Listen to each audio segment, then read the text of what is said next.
আলোকিত হচ্ছে না, সকলে মিলে একসঙ্গে মৌসুমী দিদি এসছে। ও মাই গুডনেস, চলো মৌসুমী দিদি মঞ্চে চলে এসে রিয়ার কাহিনী। আচ্ছা, একটু গেস্ট ছাড়া আমরা যারা আছি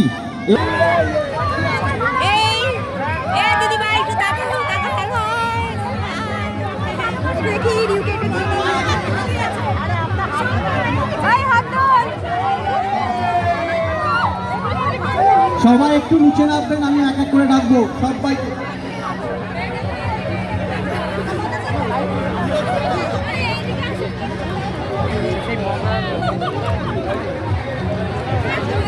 একটু নিচে নামুন, সবাইকে বলবো পরে ফটো তোলা হবে, সব আগে সম্মান দিয়ে দিই গেস্টদেরকে একটু।